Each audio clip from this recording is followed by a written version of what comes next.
క్రీస్తునందు ప్రియులారా, మీ అందరికీ ప్రభువైన యేసుక్రీస్తు నామమున శుభములు. 3 జల్లెడలు.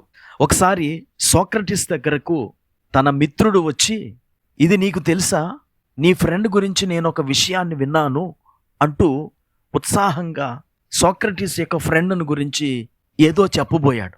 అప్పుడు సోక్రటీస్ అతన్ని ఆపి, నీవు నా మిత్రుని గురించి చెప్పబోయే ముందు ఒక్క నిమిషం ఆగు, నీవు చెప్పబోయే విషయాన్ని జల్లెడ పడదాం, దీనిని 3 జల్లెళ్ల పద్ధతి అంటాను నేను అన్నాడు. సరే, ఏమిటా జల్లెడ అని అడిగాడు. మొదటి జల్లెడ, నిజము. నీవు నా స్నేహితుని గురించి చెప్పబోయే విషయం ఖచ్చితంగా నిజమైనదని నీకు తెలుసా అని అడిగాడు. అందుకు ఆ స్నేహితుడు, లేదు, ఎవరో అంటుండగా విన్నాను అంతే అన్నాడు. అప్పుడు సోక్రటీస్, అంటే నీవు చెప్పబోయే విషయం నిజమైనదే అని నీకు తెలియదన్నమాట అని బదులిచ్చాడు. సరే, రెండో జల్లెడ, మంచి. నీవు నాకు చెప్పబోయే విషయం నా మిత్రుని గురించిన మంచి విషయమా అని అడిగాడు. కాదు అన్నాడు అతని స్నేహితుడు. అంటే నీవు నా మిత్రుని గురించి చెడు చెప్పాలనుకుంటున్నావు కదా, అది కూడా నీకు ఖచ్చితంగా నిజమని తెలియని విషయం. సరే, ఇక మూడవ జల్లెడ, ఉపయోగం. నీవు నా మిత్రుని గురించి చెప్పబోయే విషయం నాకు ఉపయోగపడుతుందా అని అడిగాడు సోక్రటీస్. లేదు అన్నాడు అతని మిత్రుడు. అయితే నీవు చెప్పబోయే విషయం నిజమైనది, మంచిది, ఉపయోగకరమైనది కానప్పుడు నాకు చెప్పడం ఎందుకు అన్నాడు సోక్రటీస్.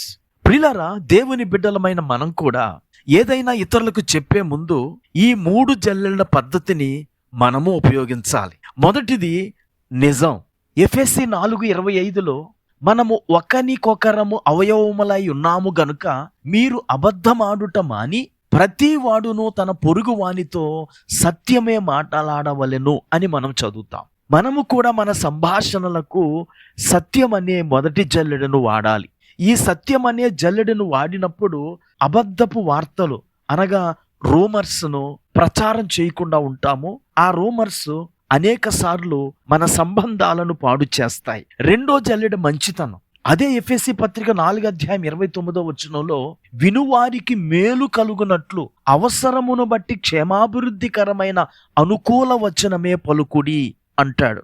గనుక ఎదుటివారికి సంబంధించిన మంచి విషయాలనే మనము మాట్లాడాలి గాని చెడు విషయాన్ని మనము ప్రచారము చేసినట్లా వారికి చెడు చేసిన వారం అవుతామే గాని మేలు చేసిన వారము కాదు. ఇక మూడో జల్లెడ, ఉపయోగం. మనము ఎవరితో మాట్లాడుతున్నామో వారికి మన మాటలు ఉపయోగకరంగా ఉండాలి.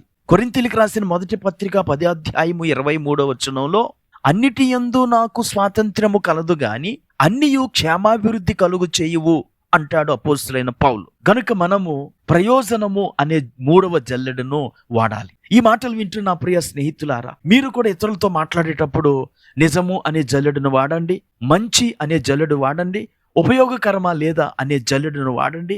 అప్పుడు మీ సంభాషణ ఉప్పు వేసినట్లు రుచికరముగా ఉంటుంది. ప్రార్థన చేసుకుందాం. కృపా కనికరము కలిగిన మా తండ్రి, నీకు వందనాలు.